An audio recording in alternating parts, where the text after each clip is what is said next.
Good evening friends, I am Vinod Pal and I welcome you all to my YouTube channel. Today I am here to tell you past perfect tense and I am thinking that everyone can understand English within 100 days.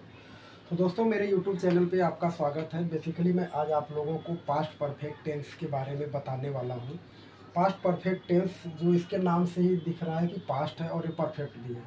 Past perfect में mainly क्या होता है, इसमें कोई भी काम है वो बीत चुका होता है और चुका चुकी चुके के बाद था थे थी आते हैं। इसकी पहचान मैं आप लोगों को लिख देता हूँ। चुका था, चुकी थे, चुके थे आते हैं। दोस्तों यहाँ पे पास्ट परफेक्ट टेंस चुका था, चुकी थे, चुके थे आते हैं, तो इसको हम लोग पास्ट परफेक्ट टेंस बोलते हैं। पास्ट परफेक्ट टेंस की एक ही हेल्पिंग वर्ब होती है, उसका नाम है हैड, HAD। ये I we you they he she it single plural किसी का नाम कोई थर्ड पर्सन करता कुछ भी हो उसके साथ हैड का ही यूज होता है। तो आप लोग इतना बेसिकली याद रखिएगा बस कि पास्ट परफेक्ट टेंस की एक ही सहायक क्रिया होती है, उसका नाम है हैड। और इसके सेंटेंस के लास्ट में चुका था, चुकी थी, चुके थे, खाया था, पिया था, सोया था, उठा था, बैठा था, जो ये सब आ जाएगा तो ये पास्ट परफेक्ट टेंस होगा। अभी आइए पास्ट परफेक्ट टेंस को ट्रांसलेट करने के भी कुछ रूल्स होते हैं। जो इसका साधारण वाक्य होता है जिसको हम लोग सिंपल सेंटेंस बोलते हैं, सिंपल सेंटेंस को कैसे हम ट्रांसलेट करेंगे उसको मैं आप लोगों को बताने वाला हूँ। जैसे यहाँ पे मैं किताब, रुकिए यहाँ पे ऐसा नहीं रहेगा, यहाँ पे क्योंकि मैं रूल्स बताऊँगा तो वहाँ पे चलेगा।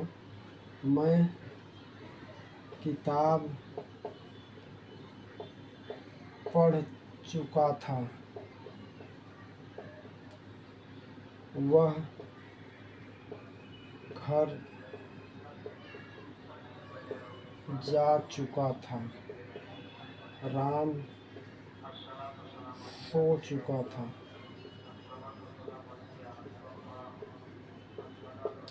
अभी दोस्तों देखिए मैंने आप लोगों को 3 एग्जाम्पल दिया हुआ है। मैं किताब पढ़ चुका था, वह घर जा चुका था, राम सो चुका था। ये तीन के तीनों ही साधारण वाक्य हैं और साधारण वाक्य को ट्रांसलेट करने के भी कुछ रूल्स होते हैं। जैसे इसमें सबसे पहले आएगा कर्ता, कर्ता के बाद आएगा यहाँ पे हैड, हैड के बाद यहाँ पे आएगा वर्ब और वर्ब की थर्ड फॉर्म होती है, ये याद रखना दोस्तों, ये इम्पॉर्टेंट है। उसके बाद आएगा ऑब्जेक्ट। सबसे पहले कर्ता, कर्ता के बाद हैड, हैड के बाद वर्ब और वर्ब की वो थर्ड फॉर्म ही होती है और यहाँ पे आएगा ऑब्जेक्टिव। ये है हमारा ट्रांसलेट करने का रूल्स। अभी आप देखिए मैं किताब पढ़ चुका था, इसका आई, उसके बाद कर्ता हो गया आई यहाँ पे मैं, उसके बाद क्या आता है हैड, हैड लगाएंगे आई हैड। उसके बाद वर्ब की थर्ड फॉर्म, वर्ब है यहाँ पे पढ़ना, तो पढ़ना का थर्ड फॉर्म फर्स्ट होता है रीड, सेकेंड होता है रेड, तीसरा होता है रीड। I had read. अभी क्या बचा ऑब्जेक्ट, ऑब्जेक्ट है यहाँ पे किताब, बुक। मैं किताब पढ़ चुका था, आई हैड रीड बुक। अभी वह घर जा चुका था, करता है यहाँ पे वह ही, रूल्स के हिसाब से आएगा करता सबसे पहले ही, उसके बाद आएगा हैड, ही हैड, फिर वर्ब की थर्ड फॉर्म, वर्ब है यहाँ पे जाना, गो, उसकी थर्ड फॉर्म हो गई गॉन। ही हैड गॉन कहाँ पे, टू होम, घर पे, he had gone to home. उसके बाद राम सो चुका था, राम, राम, फिर उसके बाद आएगा हैड, राम हैड, सोना का स्लीप, स्लीप का थर्ड फॉर्म होता है स्लेप। दोस्तों ये साधारण वाक्य है और ये साधारण वाक्य मैं आप लोगों को ट्रांसलेट करने का रूल्स बताया हुआ हूँ। इसका रूल्स मैं एक बार आप लोगों को फिर रिपीट कर दूँ। इसमें सबसे पहले कर्ता आता है, कर्ता के बाद हैड आता है, हैड के बाद वर्ब की थर्ड फॉर्म यूज होती है। पूरे परफेक्ट टेंस में वर्ब की थर्ड फॉर्म यूज होती है और वर्ब की थर्ड फॉर्म के बाद हम लोग ऑब्जेक्ट जो है उसको लिखते हैं। अभी मैं आप लोगों को निगेटिव सेंटेंस के बारे में बताने वाला हूँ कि अगर इसका निगेटिव फॉर्म जो है वो अगर हो गया तो उसका हम लोग कैसे ट्रांसलेट करेंगे, आप लोगों को वो मैं बता देता हूँ। नेगेटिव का बनाने का भी रूल्स आसान है। इसमें सबसे पहले आएगा कर्ता, कर्ता के बाद आएगा हेड, उसके बाद आएगा नॉट, उसके बाद वर्ब की थर्ड फॉर्म, फिर आएगा ऑब्जेक्ट। समझ गए दोस्तों? मैं एग्जांपल देता हूँ, फिर आप लोगों को बहुत ही इजीली समझ में आ जाएगा। एग्जांपल है, राम घर नहीं जा चुका था, सीता आम नहीं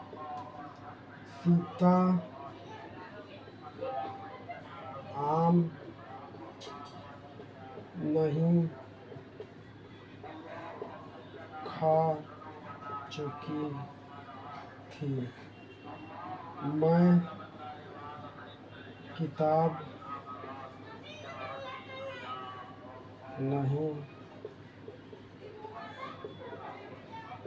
किताब नहीं पढ़ चुका था। राम घर नहीं जा चुका था, सीता आम नहीं खा चुकी थी, मैं किताब नहीं पढ़ चुका था। इसमें अगर आप लोग देखेंगे तो इसमें निगेटिव वर्ड आया है नहीं नहीं नहीं। ये तीनों ही अगर किसी में, या मतलब ये अगर निगेटिव वर्ड किसी में आता है तो हम लोग उसको निगेटिव सेंटेंस बोलते हैं। और निगेटिव सेंटेंस का ट्रांसलेट करने का रूल्स है कर्ता, कर्ता के बाद हेड, हेड के बाद नॉट, नॉट के बाद वर्ब की थर्ड फॉर्म, और उसके बाद आएगा ऑब्जेक्टिव। अब यहाँ पे चलिए इसको ट्रांसलेट करते हैं इस रूल्स के हिसाब से। सबसे पहले कर्ता, कर्ता इसमें राम है तो राम, उसके बाद हेड, हेड के बाद क्या आएगा नॉट, नॉट, फिर उसके बाद वर्ब की थर्ड फॉर्म जाना, गो, वेंट, गॉन। सीता आम नहीं खा चुकी थी, सो इसके आएगा सबसे पहले कर्ता सीता, उसके बाद हेड, उसके बाद नॉट, नॉट के बाद वर्ब की थर्ड फॉर्म खाना, eat, ate, eaten.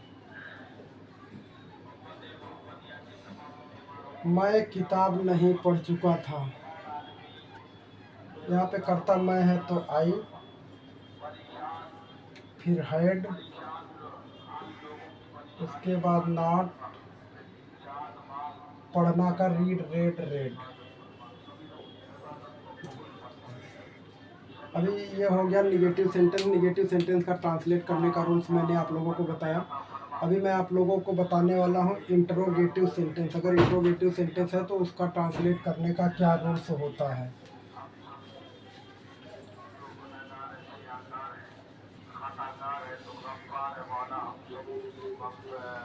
Interrogative sentence को ट्रांसलेट करने का रूल्स जो है वो बहुत ही आसान है दोस्तों।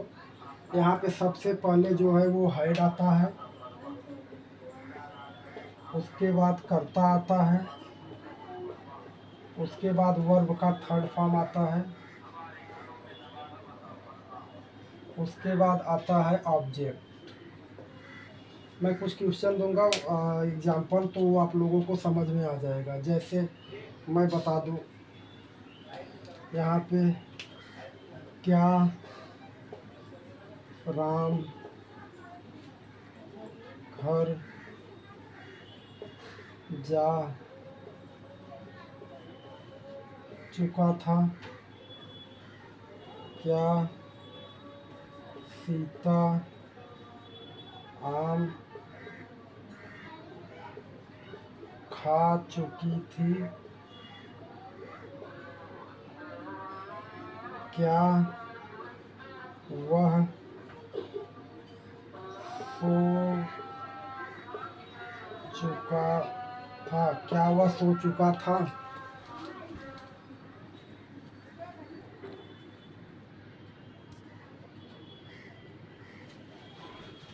तो दोस्तों मैंने यहाँ पे बेसिकली 3 एग्जाम्पल आप लोगों को दिया हुआ है। अगर आप देखेंगे, क्या राम घर जा चुका था, क्या सीता आम खा चुकी थी, क्या वह सो चुका था। इन तीनों को हम लोग ट्रांसलेट करेंगे। और इन तीनों में एक चीज़ आप लोगों ने कॉमन नोटिस किया होगा, और वो कॉमन चीज़ है कि इसमें क्या सबसे पहले आया है। क्या का मतलब है यहाँ पे क्वेश्चन मार्क सबसे पहले आया है। और जिस सेंटेंस में अगर क्वेश्चन मार्क, या जिस ट्रांसलेट में या जिस टेंस में अगर क्वेश्चन मार्क सबसे पहले आता है, तो हम लोग जानते हैं कि उस क्या की इंग्लिश नहीं लिखी जाती। अगर आप नहीं जानते तो मैं आपको बता दूं कि अगर क्या सबसे पहले आता है तो क्या की इंग्लिश नहीं लिखी जाती, उसके जगह पे उसकी सहायक क्रिया, जिसको हम हेल्पिंग वर्ब बोलते हैं, उसकी इंग्लिश लिखी जाती है।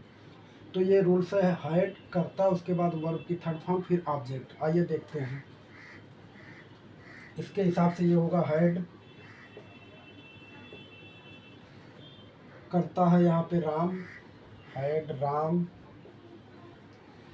उसके बाद वर्ब की थर्ड फॉर्म जाना, जाना का third form go, went, gone. कहाँ पे ऑब्जेक्ट बचा, घर, to home. Had Ram gone to home, क्या राम घर जा चुका था। अब ये क्या सीता आम खा चुकी थी, तो इसको अगर आप देखेंगे तो आएगा इसमें हैड, सीता, क्योंकि यहाँ पे हैड के बाद करता है, करता के बाद वर्ब की थर्ड फॉर्म, वर्ब यहाँ पे खाना, खाना का third form eat, ate, eaten. Had Sita eaten, क्या बचा है, आम, mango. Had Sita eaten mango. अब है क्या वह सो चुका था, इसमें भी सबसे पहले हैड लगाएंगे। हैड के बाद क्या आएगा, कर्ता, कर्ता यहाँ पे कौन है, वह, ही। उसके बाद आएगी क्रिया, वर्ब जिसको बोलते हैं, वर्ब का थर्ड फॉर्म, सोना का थर्ड फॉर्म होता है स्लेप। हैड ही स्लेप, क्या वह सो चुका था। तो दोस्तों ये बहुत ही आसान है। अभी ये मैंने बता दिया अगर क्वेश्चन मार्क पहले आए। अभी आप कल्पना कीजिए, इमेजिन कीजिए अगर क्वेश्चन मार्क बीच में आए तो उसका ट्रांसलेट कैसे करेंगे। उसका भी रूल्स मैं आप लोगों को बता देता हूँ। उसका भी रूल्स जो है वो आसान है दोस्तों, ज़्यादा हार्ड नहीं है। अभी एग्जाम्पल मैं दूंगा, फिर आप लोगों को उसका रूल्स बताता हूँ। एग्जाम्पल है, वह क्या खा चुकी थी, राम कहाँ जा चुका था, नीलेश क्या पढ़ चुका था। दोस्तों इसमें एक चीज़ आप लोग नोटिस करेंगे कि इसमें जो क्वेश्चन मार्क है WHO बीच में आया हुआ, क्या, कहाँ, क्या। इससे पहले जो मैंने बताया हुआ था उसमें जो है वो पहले आया था। तो अगर क्वेश्चन मार्क बीच में आए तो उसका ट्रांसलेट करने का रूल्स है, उसमें सबसे पहले क्वेश्चन मार्क की इंग्लिश लिखी जाती है।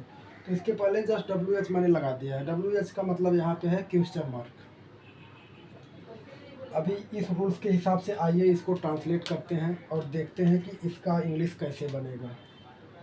तो सबसे पहले क्वेश्चन मार्क, उसके बाद हैड, उसके बाद कर्ता, फिर वर्ब की थर्ड फॉर्म, फिर ऑब्जेक्ट। तो क्या आया है, तो क्या की इंग्लिश सबसे पहले व्हाट, उसके बाद आएगा हैड,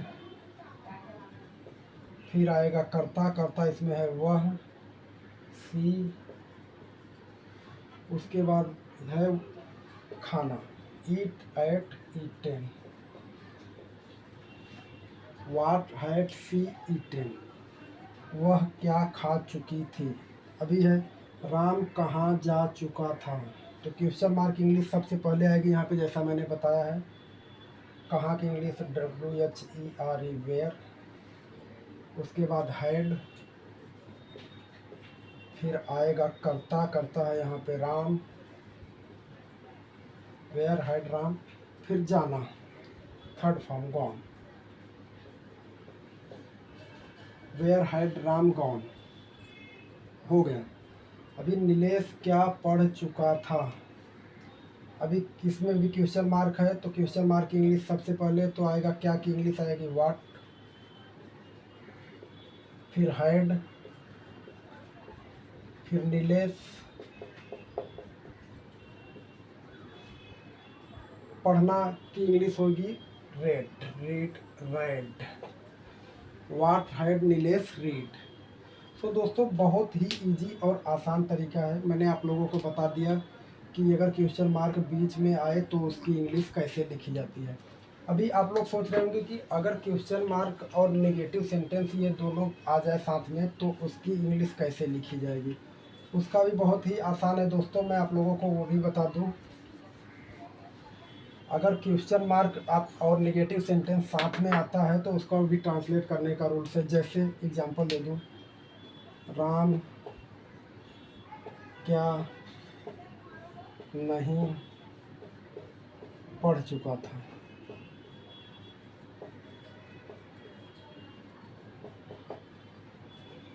सीता कहाँ नहीं जा चुकी थी, मैं क्या नहीं देख चुका था। देखिए इन सेंटेंस में अगर आप लोग नोटिस करेंगे तो आप लोग पाएंगे कि इसमें क्वेश्चन मार्क और नेगेटिव दोनों आया है। तो इसका जो ट्रांसलेट करने का रूल्स है वो भी बहुत ही आसान है। इसमें सबसे पहले WH क्वेश्चन मार्क, उसके बाद हाइड, उसके बाद कर्ता, उसके बाद नॉट, उसके बाद वर्ब की थर्ड फॉर्म।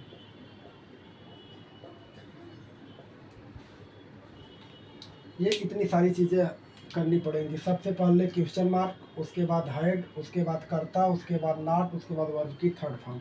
आइए इसको प्रैक्टिस करते हैं। लंबा दोस्तों सिर्फ देखने में, लेकिन बहुत ही आसान इसका तरीका है। बस इस रूल्स के हिसाब से करते हैं।